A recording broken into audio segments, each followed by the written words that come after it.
ఉపవాసము చెయ్యినట్లు మనుషులకు కనబడాలని. మీరు కనబడకూడదు, రహస్యమందున్న నీ తండ్రికి కనబడవాలని నీవు చేసి, నీవు ఉపవాసం చేయనప్పుడు నీ తల అంటుకొని నీ ముఖము కడుక్కును. అప్పుడు రహస్యమందున్న చూచుచున్న నీ తండ్రి నీకు ప్రతిఫలము ఇచ్చును. హల్లెలూయా. సహోదరుడా, మనం ప్రార్థన చేసుకున్నప్పుడు, మనం ఉపవాసం ఉన్నప్పుడు దేవుడు అనుగ్రహించిన గ్రంథము సెలవిస్తుంది. ఈ సువార్త పరిచర్యలో ఇక దేవుని శ్రీయందు పరిశుద్ధ ప్రార్థన మందిరంలో మనకు సెలవిస్తున్న మాట ఏంటంటే, ఉపవాసం చేసినప్పుడు ఎవరు కనపడకూడదంట? మనుషులకును కనబడవలన అని వాక్యం రాయబడి ఉంటే. హల్లెలూయా. ఎందుకంటే కాగా రహస్యమందున్న నీ తండ్రికి ఎవరు కనపడాలంట? రహస్యమందున్న నీ తండ్రికే కనపడవలను. ఈరోజు చేయి పైకెత్తాం. నువ్వు చేర్చున్న ప్రతి పని, నువ్వు చేర్చున్న ప్రతి ఉపవాసం, నువ్వు చేర్చున్న మలకొట్టబడిన నీ యొక్క ప్రత్యక్షమైన నీ ప్రార్థన ఎవరికి కాపాడాలి? దేవునికి కాపాడాలని సమర్పణ చేసుకుందాం. హల్లెలూయా. ఎందుకంటే ఈ పని చేసినప్పుడు నీకు ఆటంకాలు వస్తాయి. ఆటంకం వచ్చినప్పుడు తొలగించబడతాయి. ప్రార్థన ద్వారా చెప్పండి, తొలగించబడతాయి. ఏంటి తొలగించబడి? ఆటంకములు. హల్లెలూయా. శిరలు వస్తాయి, విడిపించగలిగిన దేవుడు.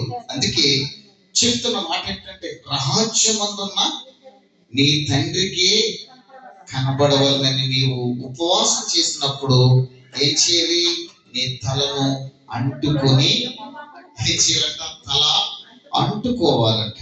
దేవుని స్తోత్రం. అంటుకొని నీ ముఖమును కడుక్కొనుము. అప్పుడు రహస్యమందున్న నీ యజమానుడు, లేకపోతే పరలోకపు తండ్రి, అలాగే చూచుచున్న నీ తండ్రి నీకు ప్రతిఫలము అనుగ్రహించు.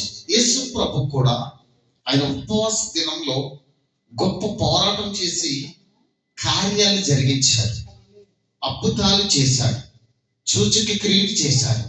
ఈరోజు దేవుని సన్నిధికి వచ్చిన నీకు ఆటంకంలో ఉండొచ్చు, శరలో ఉండొచ్చు, బంధింపబడిన ఎన్నో విషయాలు ఉండొచ్చు, పడిపోయిన స్థితిలో ఉండొచ్చు.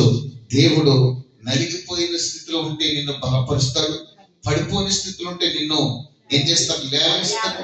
కుంగువున వారిని నేను పైకి లేవనెత్తుతాను అంటాడు. హల్లెలూయా. అయితే మనం ఈ దినం అందరూ కూడా మీ ఇష్టంగా, మీ యొక్క సమర్పణగా మీరు కూడా ప్రభు యొక్క ఉపవాస పరిచర్యలో ఆ యొక్క సమయాన్ని ఎలా ప్రభు యొక్క ఆరాధన జరిగించుకుంటున్నామంటే మీ వ్యక్తిగతమైన చూచుతున్న తండ్రికి మీకే తెలుసు. హల్లెలూయా. అలాంటి ఉపవాసం ఎవరికి ఇష్టం? చూచుతున్న నీ తండ్రికి. నువ్వు స్తుతులు చెల్లించినా, నువ్వు ప్రార్థన చేసినా, మాట్లాడినా ఆయన చూచుతున్న వాడు. ఎందుకంటే నీకు ప్రతిఫలం ఇవ్వాలంటే ఆయన నీ వైపుకు చూసి నీ చెయ్యి పట్టుకోవాలి, నీ మనవిని ఆలకించాలి, నీ స్వరం ఆయన అంగీకరించాలి. ఇరిగినలిగిన మనసే ఆయన లక్ష్యం చేయగలుగును. ఆయనకి ఇష్టమైనది. హల్లెలూయా. ప్రియమైన దేవుని బిడ్డ, ప్రియమైన దేవుని కుమారుడా, ప్రియమైన దేవుని కుమార్తె, దేవుని వాక్యం సెలవిస్తుంది ఈరోజు అటువంటి ఉపవాసం చెయ్యుట దేవునికి ఇష్టం. హల్లెలూయా. అవును ప్రభా, నువ్వు మొక్క కడుక్కోమంటున్నావు, నేను మొక్క కడుక్కుంటాను. దేవునికి స్తోత్రం. తలుపు వేయమంటున్నావు, హృదయమని తలుపు వేసుకుంటాను. హల్లెలూయా. అటువంటి ఉపవాసం చేద్దాం. అటువంటి ఉపవాసంలో దేవుడు మనకి ఏమిస్తాడంట? అప్పుడు రహస్యమందున్న చూచుచున్న తండ్రి నీకు ప్రతిఫలము అనుగ్రహించును. హల్లెలూయా. ప్రతిఫలం కావాలి. ఏ ప్రతిఫలం కావాలి? నీ యొక్క వ్యక్తిగతమైన భక్తికి. యోబు భక్తి చేసినప్పుడు ప్రతిఫలం పొందాడు. మొదట ఓడిపోయాడు, కలిగిన దానికంటే ఎక్కువగా పొందుకున్నాడు. ప్రార్థన విడిచిపెట్టలేదు, గుండు కొట్టించుకున్నాడు, గోను పట్టర్చుకుని విజ్ఞాపన వదలలేదు. బిడ్డలు దూషించచ్చు, భార్య హింసించి, స్నేహితులు బాధ పెట్టిన భక్తిని, ప్రార్థనని విడిచిపెట్టలేదు. ఈరోజు ఆటంకం వచ్చే నీకు, శ్రమ వచ్చే నీకు, కష్టం వచ్చే నీకు నువ్వు ప్రభు ఉపవాసంలో ఏం చేశారంటే ఆయన సాధించిన ఎన్నో ఘనతలు ఉన్నాయి. ఈరోజు నీ జీవితంలో ఎన్నో ఆటంకాలు, ఇబ్బందులు, ఎన్నో అసాధ్యమైనవి నీకు రావచ్చు. కానీ అంటాడు, దేవుడికి విరోధం ఉన్నది ఏ రూపం ఏది కూడా వర్ధిల్లదు. కానీ దేవుని దగ్గర వర్ధిల్లుది ఏంటంటే నీవు కన్నీళ్లు విడిచి ఆయనకు కనబడాలి. హల్లెలూయా, హల్లెలూయా. నలిగిపోతున్నావా? నిన్ను బలపరుస్తాడు. పేదల్ని కటాక్షించే దేవుడు. దేవునికి స్తోత్రం కలిగి కాక ఈరోజు అటువంటి ప్రేమలో, అటువంటి ఆత్మీయ స్థితిలో దేవుడు మనల్ని నడిపించునుగాక. నమ్ముతున్నావా? నమ్మితే అసాధ్యమైనది ఏది లేదు, అంతా సాధ్యమే.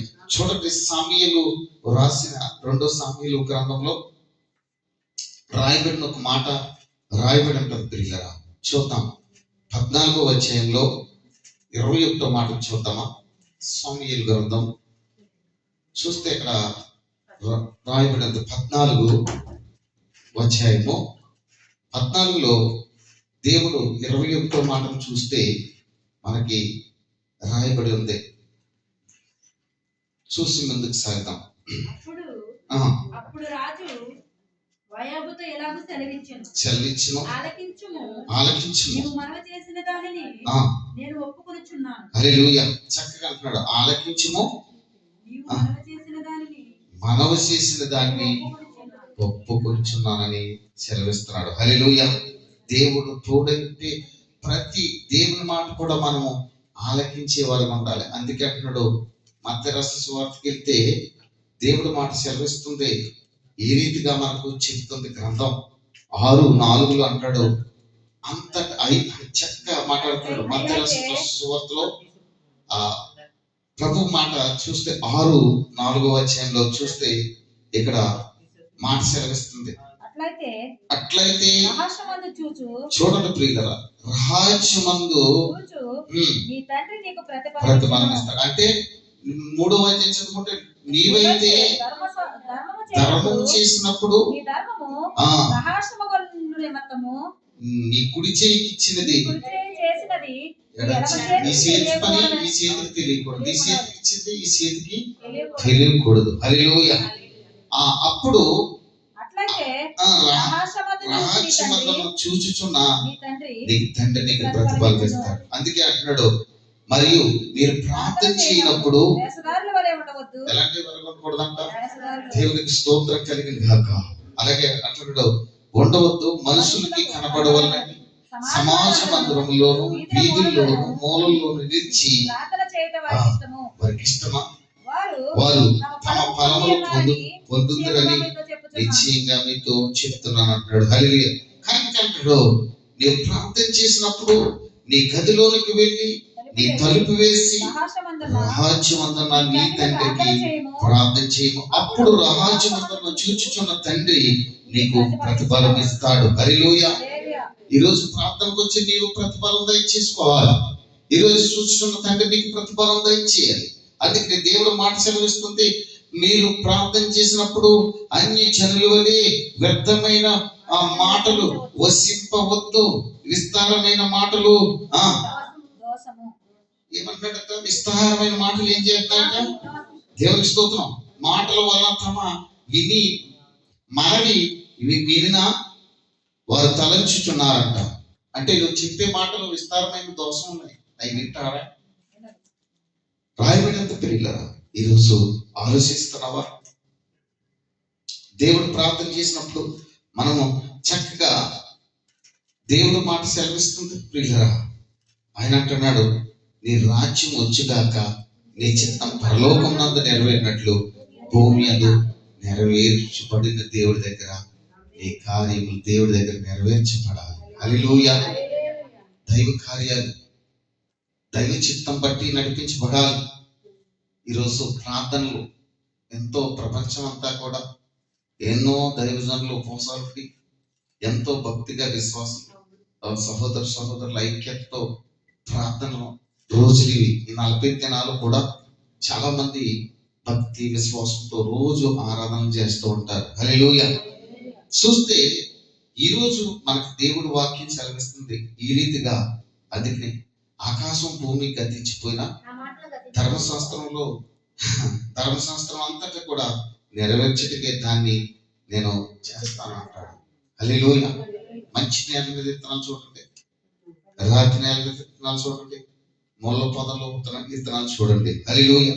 మనం గమనించాలి, మన ప్రార్థనలో కూడా ఎలాంటి మాటలు పలకూడదంట. నీ ఆరోగ్యంలో నీవు ప్రార్థన చేసినప్పుడు నీ గదిలోనికి వెళ్ళి నీ తలుపు వేసి రహస్యమందున్న నీ తండ్రికి ప్రార్థన చేసి అప్పుడు రహస్యమందున్న చూచున్న తండ్రి నీకు ప్రతిఫలం దయచేసాం. మరియు మీరు ప్రార్థన చేయనప్పుడు అన్ని జనుల వలె ఎలాంటి మాటలు పలకూడదంట. ప్రార్థన చేసినప్పుడు ప్రియులారా, ఎప్పుడు ప్రార్థన చేసినప్పుడు జీవగ్రంథంలో రాయబడిన దేవుని కుమారుడా, దేవుని కుమార్తె, వ్యర్థమైన మాట వసింపవద్దు. విస్తరించిన మాటలు మాట్లాడుట వలన తమ మనవి వినబడునని వారు తలంచుకుంటారు కానీ మీరు వారి వలె ఉండకూడదు. హల్లెలూయా. మనం ఎలా ఉండాలి? శ్రద్ధ కలిగిన వాడు ఐశ్వర్యవంతుడు అవునంట, బద్ధకంగా పనిచేసేవాడు దరిద్రుడు అవునంటున్నాడు. ఈ రోజు ప్రాంతంలో ఐశ్వర్యవంతుడు ఉండదు గాక. ఈ లోక ఐశ్వర్యం మీరు ధనం సమకూర్చుకోకండి, అయ్యి దొంగలు కన్నం వేస్తారు అంటున్నాడు. దేవునికి స్తోత్రం. ఈ లోకంలో ఏది సంపాదించుకోవాలి? ప్రార్థన సంపాదించుకోవాలి. హల్లెలూయా. ఈరోజు ప్రార్థన సంపాదించుకోవాలి. దేవునికి స్తోత్రం కలిగిన గాక. ఏమన్నాడట? ఏ మాటల్లో ఏముంది? మాటల్లో ఏముంది ప్రియులారా? దేవుడి మాట సెలవిస్తుంది. సహోదరులారా, రహస్యమందున్న తండ్రి నీకు చూసిన తండ్రి ప్రతిఫలం దయచేయాలి. అలాగని గదిలోనికి వెళ్ళి తలుపు వేయాలి. రహస్యమందున్న నీ తండ్రికి ప్రార్థన చేసినప్పుడు రహస్యమంత తండ్రి నీకు ప్రతిఫలం ఇస్తాడు. మరియు మీరు ప్రార్థన చేసినప్పుడు చెయ్యినప్పుడు అన్ని జనుల వలె, ఎలాంటి వారట? అన్ని జనుల వలె వ్యర్థమైన మాటలు వసింపవద్దు. విస్తారమైన మాటలు వలన తమ మనవి వినబడినని వారు తలంచుచున్నారు, కానీ వారు వారి వలె మీరు ఉండొద్దు. హల్లెలూయా. అంటే గుణమంతురాలు తన ఇల్లును కట్టుకుంటది, మూఢరాలు తన ఇల్లును పీక్కుంటది. చూడండి, ఇసుక మీద కట్టిన ఇల్లు బలం ఉంటుందా? బండ మీద పునాదేసి కట్టిన ఇల్లు బలం ఉంటుందా? బండ మీద కట్టిన వారుగా చీపెక్కెత్తండి. మీరందరూ దేవుడు కృప చూపించుగాక. ఇసుక మీద తొత్తు మనకి ఎప్పటికైనాది గాలికి ఒరిగిపోద్ది. ఇసుక మీద కోరుకోవద్దు మనం. ఇసుక ఏంటండి? బలంగా ఉండదు. దేవుడికి స్తోత్రం. బండ మీద కట్టిన వారుగా మరి అటువంటి ప్రార్థన యేసుక్రీస్తు వారు ఎప్పుడు కూడా ప్రార్థన ద్వారా ఏ కార్యమైనా చేయగలిగారు. హల్లెలూయా. ఈరోజు శ్రమలో శ్రమపడ్డ వారిని రక్షించడానికి ఈ ఉపవాస పోరాటం చేశారు. దేవుని రాజు సువార్తను ప్రకటించారు యేసు ప్రభులు వారు. దేవునికి స్తోత్రం. ఈరోజు ఈ సువార్త బలమైనదిగా ఆయన వాక్యం మనలో నివసించును గాక. హల్లెలూయా. హల్లెలూయా. దేవుని మాట సెలవిస్తుంది ప్రియులారా, దేవుని వాక్యం సెలవిస్తుంది ప్రియులారా. అందుకే ఆలోచనలో మాట్లాడ దేవుడు మాట సెలవిస్తుంది. నువ్వు ప్రార్థన చేసినప్పుడు నీ గదిలోకి వెళ్ళి తలుపు వేసి నీ రాజ్యమందరం నీ తండ్రికి ప్రార్థించి. ఈరోజు ప్రభా హృదయం అనే తలుపు వేసుకుంటాం.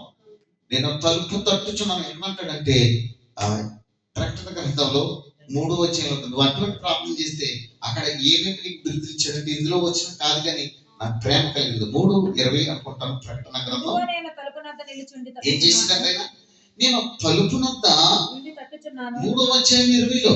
ఎందుకంటే ప్రియులరా, నీ దేవునికి స్తోత్రం కానీ ఇదిగో నేను తలుపునొద్ద నిల్చుండి తట్టుచున్నాడా. హల్లెలూయా. ఏ తలుపు అండి? ఆ పెద్ద తలుపులు కాదు, నీ హృదయం అనే తలుపు, వాక్యం అని నిన్ను దర్శిస్తుంది. ఎవడైనా నా స్వరం విని తలుపు తీసిన ఎడల నేను ఏం చేస్తానంట? నేనే వారి యొద్దకు వస్తాను, అతనితో నేను నాతో కూడా ఆయన భోజనం చేస్తాను. ఏ భోజనం ప్రియులారా?